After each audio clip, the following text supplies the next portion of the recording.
Welcome to the second video in which we are going to take a closer look at how you can derive those dimensionless numbers. And the first approach is the so-called guessing approach. And here we use the fact that dimensionless numbers often represent a ratio of physical quantities. For example, a ratio of forces, energies, or velocities. And the dimensional numbers can be derived by relating appropriate quantities. And this so-called guessing approach actually requires some experience, because once you have dealt with a certain amount of fluidic problems, you have an idea what kind of dimensionless numbers you expect to play a role in a problem. And we now have a closer look at the example of the previous video, the pressure drop in the pipe.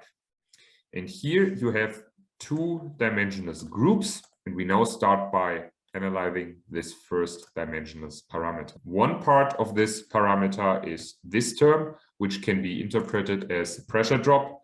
Basically, it's the pressure drop per unit length multiplied by a length, namely the diameter of the pipe. So the unit will be Pascal. And then you have this term, and this term is known in literature as the dynamic pressure. So if you multiply the density with velocity to the power of 2, and if you divide that by 2, you end up with a dynamic pressure. So the first number is somehow the pressure drop divided by the dynamic pressure, meaning that you will end up with a dimensionless group.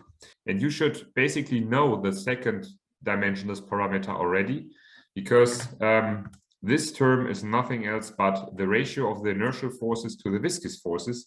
So it's the Reynolds number. So to sum this up, by just looking at the problem and analyzing it, if you have some experience, you can immediately say that you expect the Reynolds number to play an important role in this problem. And then you know, okay, I am looking for a pressure drop, and I know that there is a dynamic pressure, so you can construct another dimensionless number.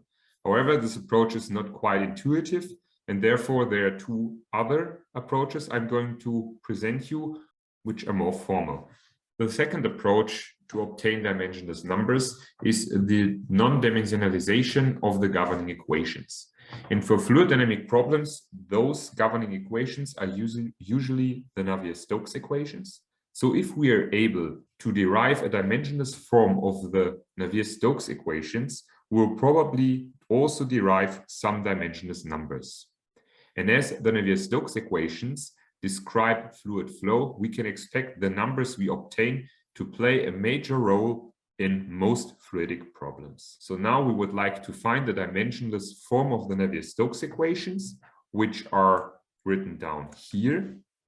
And to find the dimensionless form, we first have to introduce some dimensionless variables. And this is quite easy. All dimensionless variables are denoted with this tilde, and the actual variables which contain the dimension are made dimensionless by dividing them with a so-called scaling constant. So we would divide the velocity in x component with the scaling velocity. We would divide the velocity component in the y direction with the scaling velocity, and so on. For the coordinates, we divide by the length scaling constant, and for the time with ts, and so on. And using this approach, you end up with the dimensionless variables. And please be aware that the Nabla operator, which is actually nothing else but the gradient, which means derivative in space, and the derivative in space has the unit 1 per meter. So if you want to de-dimensionalize it, you have to multiply by the length scaling constant. So this is the explanation for this equation. We also have to talk about derivatives. For example, if we have the nth derivative of x with respect to time, we can just de-dimensionalize as we said here. So the scaling constants are not affected by the derivative. And to obtain the dimensionless form of the Navier-Stokes equations, we can now use this concept, and we start with the dimensional form of the Navier-Stokes equation. And here I wrote down how we can replace the variables which still have a dimension with the dimensionless parameters and the scaling constants. And if we now substitute the dimensionless variables into the Navier-Stokes equation, we end up with this term. And I have now marked in red all the variables which contain a dimension. And we can now do some simplifications. We can divide by this term, and then we end up with a form which looks like this. However, there are, of course, some relations between our scaling constants. For example, we can say that the scaling constant time can also be expressed by dividing the scaling constant of the length by the scaling constant of the velocity. And if we replace this in this equation, we end up with some simplifications. So our Navier-Stokes equation looks like this. And if you take a closer look at this term right here, you can immediately see that this is nothing else but the Reynolds number. So the left-hand side of our Navier-Stokes equation, which are the inertial terms, is scaled by the Reynolds number. And if we now divide by the Reynolds number, we end up with this form of the Navier-Stokes equation.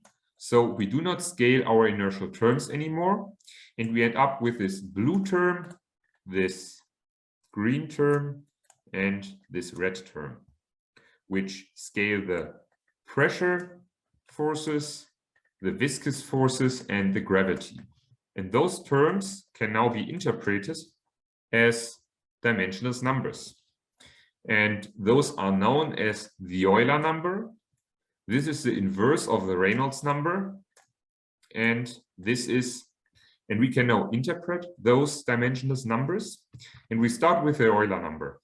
The Euler number is nothing else but the ratio of the pressure forces to the inertial forces, because we divided the pressure forces by the inertial forces, and we end up with this term, which is the Euler number. So the Euler number is the ratio of the pressure forces to the inertial forces. And similar to that, one can interpret the Froude number, and the Froude number is the ratio of the inertial to gravitational forces. And those three numbers, the Euler number, the Froude number, and the Reynolds number, will hence probably play a role in most fluidic problems, as they are directly derived from the Navier-Stokes equations. So this is the most common form of the non-dimensional Navier-Stokes equation, but please be aware that this is not the only dimensionless form. It can be non-dimensionalized in many different ways, and there is no correct or wrong way. And the final form of this d-dimensionalized Navier-Stokes equation, of course, depends on the arbitrary choice of the scaling constants. If you remember how we set up the scaling constants, we just defined them. You can think of any other way to d-dimensionalize the individual terms, and you will end up with other dimensionless parameters in the Navier-Stokes equation. And the choice of the appropriate scaling constants or dimensionless numbers for any problem depends now on the physical effects and the type of problem which is considered. And also, not all approaches you can use to de-dimensionalize the Navier-Stokes equation result in dimensionless numbers that have a physical meaning. So this is why this form is probably the most common form, because you can assign physical meanings to those dimensionless numbers. And as we obtained those three-dimensional numbers without a specific problem, but by de-dimensionalization of the Navier-Stokes equations, we can expect them to play a role in any fluidic problem, which includes, for example, pressure forces, or which includes the gravity. The last method we're going to discuss is the Buckingham-Pi theorem. This Buckingham-Pi theorem is a formal approach to derive dimensionless numbers for a given problem. And the good thing about this theorem is that this can be done even if the form of the governing equations is still unknown. So you don't need to know what kind of equation describes your problem, you just need to look at the physical parameters to be able to derive the dimensionless numbers. And this theorem says that if a physical meaningful equation f involves a certain number of physical variables and k is the rank of the dimensional matrix, then the original expression is equivalent to an equation with a set of p equals n minus k dimensionless parameters constructed from those original variables. There also exists a mathematical formulation which can be seen here.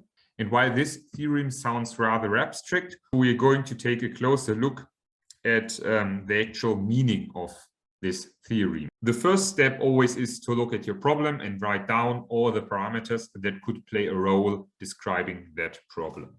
Once you're done with this, you look at the k independent physical units. And to understand what an independent physical unit is, a look at the basic units is quite useful, and basic units cannot be derived from other units. So basically, SI units are basic units.